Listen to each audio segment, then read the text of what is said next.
ಈಗ ರಾಜ್ಯದಲ್ಲಿ RSS ವಿಚಾರದಲ್ಲಿ ದೊಡ್ಡ ಮಟ್ಟದ ಚರ್ಚೆ ಆಗ್ತಾ ಇದೆ. ಸರ್ಕಾರಿ ನೌಕರರು ಕೂಡ ಪಥಸಂಚಲನದಲ್ಲಿ ಭಾಗಿಯಾಗಬಾರದು ಅನ್ನೋದಕ್ಕೆ ಅವರ ವಿರುದ್ಧ ಕ್ರಮ ಕೈಗೊಳ್ಳೋದಕ್ಕೆ ಸರ್ಕಾರ ನೋಡ್ರಿ, ಈ ಸರ್ಕಾರ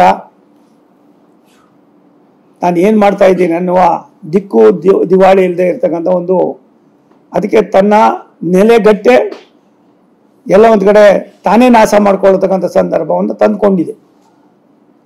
ಚರ್ಚೆ ಮಾಡೋದ್ರೊಳಗೆ ಅರ್ಥ ಇಲ್ಲ. ಸಿದ್ದರಾಮಯ್ಯನವರು, DK ಶಿವಕುಮಾರ್ ಅವರು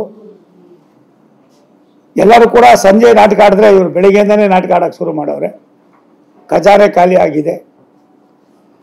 RSS ರಾಷ್ಟ್ರೀಯ ಸ್ವಯಂ ಸೇವಕ ಸಂಘದ ಇತಿಹಾಸ ವಿಶ್ವದ ಭೂಪಟದಲ್ಲಿ ಭಾರತೀಯರ ಸಾರ್ವಭೌಮತೆಗೆ ಮತ್ತೊಂದು ಹೆಸರಾಗಿರ್ತಕ್ಕಂಥ ಒಂದು ದೊಡ್ಡ ಸಂಸ್ಥೆ.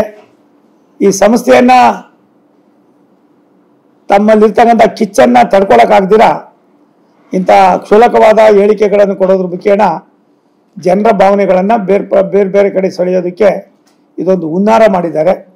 ಸೂರ್ಯ ಚಂದ್ರ ಎಲ್ಲಿವರೆಗೂ ಇರ್ತಾರೋ ಅಲ್ಲಿವರೆಗೂ RSS ಇರ್ತದೆ. ಭಾರತೀಯರಾಗಿ ನಾವು ಹಿಂದೂ ದೇಶ ಎಲ್ಲಿವರೆಗೂ ಇರ್ತದೋ ಅಲ್ಲಿವರೆಗೂ ಕೂಡ RSS ಇರ್ತದೆ ಅನ್ನೋದು ಅವ್ರಿಗೂ ಗೊತ್ತಿದೆ.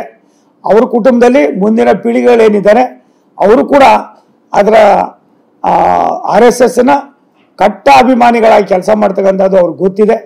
ಈ ಥರದ ಡ್ರಾಮಾನ ಬಿಟ್ಟು ರಾಜ್ಯದ ಅಭಿವೃದ್ಧಿಗೆ ಕೈಗೊಳ್ಳಿ.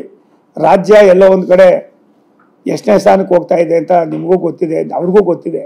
ಅದನ್ನು ಬಿಟ್ಟು ಸಿದ್ದರಾಮಯ್ಯನವರು ಕಳೆದೋಗಿದ್ದಾರೆ. ಸಿದ್ದರಾಮಯ್ಯನವರ ದೂರದೃಷ್ಟಿಯ ಚಿಂತನೆ ಸತ್ಯನಾಶ ಆಗಿದೆ. ಆದ್ದರಿಂದ ನಾನು ಇವತ್ತು ವಿನಂತಿ ಮಾಡ್ತೀನಿ, ಇವತ್ತು ಒಂದು ಒಳ್ಳೆ ಪವಿತ್ರವಾದ ದಿನ. ಇನ್ನು ಮುಂದಾದರೂ ನೀವು ಎಷ್ಟು ವರ್ಷ ಇರ್ತೀರ ಅನ್ನೋದು ಮುಖ್ಯ ಅಲ್ಲ, ನೀವು ಎಷ್ಟು ದಿನ ಇರ್ತೀರ ಅನ್ನೋದು ಮುಖ್ಯ ಅಲ್ಲ. ನೀವು ಕರ್ನಾಟಕ ರಾಜ್ಯದ ಜನತೆಗೆ 2ನೇ ಬಾರಿಗೆ ಮುಖ್ಯಮಂತ್ರಿಗಳಾಗಿ ಅಟ್ಲೀಸ್ಟು ತಮ್ಮ ಅನುಭವ, ತಮ್ಮ ಚಿಂತನೆ ಉಳ್ಕೊಳ್ಳೋಂಥ ಯೋಚನೆ ಮಾಡಿರಿ. ಅಂದರೆ ಇಂಥ ಕ್ಷುಲ್ಲಕವಾದ ವಿಚಾರಗಳನ್ನ ಕೈಗೆತ್ಕೊಂಡು ಒಬ್ಬರ ಮೇಲೆ ಒಬ್ಬರನ್ನ ಎತ್ಕಟ್ಟಿ ನಿಮ್ಮ ಬೇಳೆ ಬೇಯಿಸ್ಕೊಳ್ತಕ್ಕಂಥ ಈ ಹುನ್ನಾರನ ತಕ್ಷಣವೇ ನಿಲ್ಲಿಸೋದು ನಿಮಗೆ ಗೌರವ ಅನ್ನೋದು ನನ್ನ ಭಾವನೆ.